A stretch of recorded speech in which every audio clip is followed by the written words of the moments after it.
Hi guys, कैसे सबके सब। Welcome to another video and welcome to forensic science by Jay. देखो, ये वीडियो में आप लोगों को वापस में एनएफएटी के पीवाईक्यू दिखाने वाला हूँ बायोलॉजी के for BSc MSc integrated forensic science. And this video is the continuation of that part 1। ये पार्ट 2 होगा आप लोगों का। सो अगर आपने पार्ट 1 नहीं देखा है तो डू चेक दैट आउट। और कोई भी डाउट होता है तो जैसे पूछना मेरे से उससे रिलेटेड। बाकी मेरे से पूछा गया था कि फिजिक्स एंड केमिस्ट्री का बना दो पीवाईक्यू। सो मैं उसको भी जल्दी लेके आऊँगा, पर first I will finish biology, उसके बाद मैं फिजिक्स एंड केमिस्ट्री लेके आऊँगा। और मैं होप करता हूँ कि आप लोग क्या बोलते हैं अच्छे से पढ़ाई कर रहे होंगे अभी। एंड देखो, जो मैं क्वेश्चन इसमें दिखाऊंगा, प्लीज़ उस क्वेश्चन को आप लोग रोको, उसको समझो, उसको आंसर करो, उसके बाद रिज्यूम करके उसका आंसर देखना, या अगर नहीं आता तो आंसर देखना। वरना ऐसे सिर्फ देखने से कोई फ़ायदा नहीं है, राइट। उसको आंसर करो, रोको वीडियो को, आंसर करो खुद से, ठीक है। सो स्टार्ट करते हैं आज की video. Once again welcome to forensic science by Jay. और स्टार्ट करते हैं आज की video. So our goal, so from this video you will get to know about biology PYQ for NFAT exam for 2026 BSc MSc integrated forensic science for absolutely free। जी हाँ, free में। यहाँ मैं कोई पैसा नहीं लूँगा, ना कोई कोर्स बेचूँगा, सब कुछ फ्री मिलेगा आप लोगों को। एंड हाँ, एक और चीज़, फ्री मिलेगा एंड आप हो सकते हो अगले साल ऑल इंडिया रैंक 1 हो सकते हो इस चीज़ से। सो मेरे लिए वो अचीवमेंट होगा कि हाँ भाई, मैंने फ्री में पढ़ा के ऑल इंडिया रैंक 1 प्रोड्यूस किया है, जो इतना महंगा कोर्स बेच के नहीं कर पाते हैं। So this video is the continuation of the previous part as I said earlier of this PYQ series, so it is requested to watch the video, to watch that video too, okay, sorry। तो आप लोग पहले वाला video देख लेना, part 1 देख लेना, okay. So question 16 इसमें दिखा रहा होगा, कॉज क्वेश्चन 15 तक मैंने पार्ट 1 में कराया था, तो दिस इज अ कंटिन्यूशन। तो question 16, okay. Question 16, which structure connects embryo to placenta? Amniotic sac, yolk sac, umbilical cord and chorion. So इसको पॉज करो, एक बार खुद से आंसर करो, होता है तो बढ़िया, वरना आप लोग वापस इस पे आना, ठीक है। आई होप अब तक आपने आंसर कर दिया होगा। तो इसका आंसर देखते हैं, and that's umbilical cord. Question 17. Where are testes located in human males? Abdominal cavity, scrotum, pelvic cavity, perineum. इसको पॉज करो एंड आंसर करो खुद से एक बार। आई होप कर दिया होगा अभी तक। And the answer is option B, scrotum. DNA is a polymer of which monomer unit? Amino acid, nucleotide, nucleoside, sugar. तो इसमें कंफ्यूजन हो जाती है बच्चों को न्यूक्लियोटाइड और न्यूक्लियोसाइड में। तो मेक श्योर कि आप लोग सही आंसर करो, न्यूक्लियोटाइड है इसका आंसर, न्यूक्लियोसाइड्स नहीं होता है। बहुत कंफ्यूजन होती है बच्चों को न्यूक्लियोसाइड न्यूक्लियोटाइड में। सो इसका आंसर न्यूक्लियोटाइड है, ओके। तो उसको ध्यान से समझना क्वेश्चन को और अच्छे से आंसर करना। Question 19, which codon act as a start codon? AUG, UAA, UGA, UAG। So देखो यार, इसमें तो आप लोगों को एकदम क्लियर दिख रहा होगा आंसर, क्योंकि बाकी 3 तो स्टॉप कोडॉन्स है। यू से स्टार्ट होने वाले सारे स्टॉप कोडॉन होते हैं। आपके 4-5 स्टॉप कोडॉन है, UAA, UGA, UAG and UGG, ये सब आप लोगों का स्टॉप कोडॉन होते हैं। तो स्टार्ट कोडॉन तो आपका एक ही है, and that's option A, AUG। हाँ, AUG आपका आंसर हो जाएगा। सो अगले क्वेश्चन में पढ़ते हैं एक बार। Question number 20, which RNA carries amino acid to the ribosome? mRNA, rRNA, tRNA and hnRNA। सो देखो, mRNA तो मैसेंजर RNA है आप लोग का, तो वो तो बिल्कुल नहीं होगा। आपका इसमें से एक ही ऑप्शन होगा, that's the tRNA। So tRNA is a transfer RNA, जो कि आपका ट्रांसफ़र कराएगा राइबोसोम का, उसको कैरी करता है अमीनो एसिड, राइबोसोम तक कैरी करता है tRNA। Question 21. When two genes are located close together on the same chromosome, they are said to be segregated, assorted, linked, recombined। So इसका आंसर होगा option C, linked। Question 22. Which scientist developed the technique of DNA fingerprinting? So देखो, मैंने आप लोग को बताया था एक वीडियो में अपने, कि अगर आप फॉरेंसिक में जा रहे हैं, NFAT एग्ज़ाम दे रहे हैं, आपको एनसीईआरटी पॉइंट वाइज पॉइंट आनी चाहिए, आपको उंगलियों पे होनी चाहिए NCERT.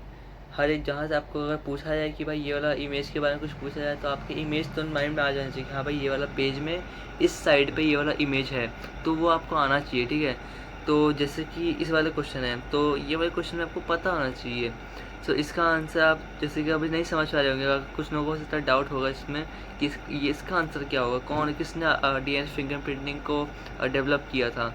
So that's the option A, Alex Jeffrey. आपको अच्छे से पढ़ना पड़ेगा, बायोलॉजी का एनसीईआरटी अच्छे से पढ़नी पड़ेगी, एनसीईआरटी लाइन बाय लाइन याद होनी चाहिए, ठीक है। Question number 23, what is innate immunity? Specific and learned, non specific and inborn, only be self based, present after infection.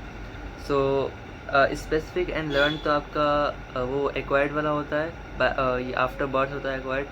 So innate मतलब कि इननेट मतलब इनबॉर्न होता है, तो इनबॉर्न का तो आपको एक ही ऑप्शन दिख रहा होगा, and that's non specific and inborn, and that is option B. सबका आंसर हो जाएगा option B, non specific and inborn. Question 24, what is the correct term for a group of individuals of the same species living in a defined geographical area? So इसका answer में भी बहुत बच्चों को confusion होता है कम्युनिटी एंड पॉपुलेशन में। सो इसको ध्यान से पढ़ना, क्योंकि इसमें कंफ्यूज आते हैं बच्चे, इससे कम्युनिटी होगा या फिर पॉपुलेशन होगा। लेकिन इसमें ध्यान से देखो, अब इसमें लिखा है इंडिविजुअल ऑफ सेम स्पीशीज़ है, दैट्स पॉपुलेशन। सो सी हो जाएगा इसका answer, population of a defined geographical area. एक जोग्राफिकल एरिया के बारे में बात किया गया, तो उसका आंसर होगा population, okay. Question 25, which parameter represent the maximum number of individual a habitat can support? So इसका आंसर होगा आपका answer C, carrying capacity. What do sacred groups represent in biodiversity conservation? So ये वाला question आप लोगों को ध्यान से करना पड़ेगा। जहाँ तक मुझको याद है, मैंने अपने टाइम पर ये वाला क्वेश्चन गलत कर दिया था, सो आपको क्वेश्चन अच्छे से आना चाहिए। सो इसका आंसर है एक option A, man made conservation park, legally protected forest areas protected due to religious traditions, agriculture zones. So इसका आंसर होगा option C, areas protected due to religious traditions. Question 27, which of the following organism does not belong to the same genus? Panthera leo, Panthera tigris, Panthera pardus and Felis domesticus. So ये बहुत easy सवाल है। इसमें लिखा है कि कौन सा सेम जीनस से बिलोंग नहीं करता है। सो जैसा देख सकते हो, पहले के तीन option Panthera leo, Panthera tigris, Panthera pardus, ये सब तो एक ही जीनस से बिलोंग करते हैं, and that is genus panther. तो एक ही ऑप्शन है जो कि ऑड है इसमें, फेलिस डोमेस्टिकस, जो कि जीनस फेलिस से आपका बिलोंग करता है। So that's answer question, that's option D, Felis domesticus. What is form at the end of meiosis? So इसको ध्यान से करना, क्योंकि इसमें कंफ्यूज हो गए, डिप्लॉयड भी दिया ऑप्शन में एंड हैप्लॉयड भी दिया ऑप्शन में। सबको अच्छे से समझ करना है इसको, ध्यान क्वेश्चन मतलब कि आप लोगों ना ऑप्शन ध्यान से पढ़ना है। ये नहीं कि जल्दीबाजी में कर दो कि भाई अपने पास सिर्फ 1.5 घंटा या 1.5 घंटे में जल्दी करना है। जल्दी मत करो, आराम से क्वेश्चन को पढ़ो और उसको आंसर करो, ठीक है। So what is formed at the end of meiosis? 2 haploid cells, 2 diploid cells, 4 haploid cells, 2 diploid cells, 4 diploid cells. तो इसका आंसर होगा आपका answer 2, answer B, 4 haploid cells. Question 29, the light reaction produces, I think this is the easiest question जो अभी तक होगा, तो बहुत ज़्यादा ईजी है। तो इसका सीधा आपका ऑप्शन सी हो जाएगा, oxygen, ATP and NADPH। What is the basic unit of gas exchange in the lungs? Bronchiole, alveolus, trachea, bronchus. So ये बहुत इजी क्वेश्चन है। इसका आंसर है आपका option B, alveolus. Question 31, which nitrogenous waste is most toxic? ये वाला तो यार बहुत इजी क्वेश्चन है, आप लोगों ने बहुत पहले से पढ़ा भी होगा। ये आपने अपने क्लास 10th में भी ये चीज़ पढ़ी है आप लोगों ने कि सबसे ज़्यादा जो टॉक्सिक नाइट्रोजनस वेस्ट है वो आपका अमोनिया होता है। तो आपने क्लास 10th में पढ़ा है, आपने क्लास में पढ़ा होगा, 10th में 11th में पढ़ा है आप लोगों ने, तो ये बहुत ईजी सवाल है, ठीक है। So that's answer C, ammonia. Which part of the brain controls voluntary movement? Cerebrum, cerebellum, medulla, thalamus. तो इसका आंसर देख लेते हैं एक बार, इसको पॉज करो, आंसर को एक बार आंसर खुद से करो, नहीं आता है तो रिज्यूम करके वीडियो को जरूर से देखना एक बार, ठीक है। तो इसका आंसर है answer B, option B, cerebellum. What is the function of erythropoietin secreted by kidneys? ये तो सीधे से निकल के आ जाएगा इसका आंसर। देखो साइंस ऐसा सब्जेक्ट है ना जिसमें क्वेश्चन में ही आंसर छुपा होता है। क्वेश्चन देखो, क्वेश्चन में लिखा हुआ है एरिथ्रोपोइटिन।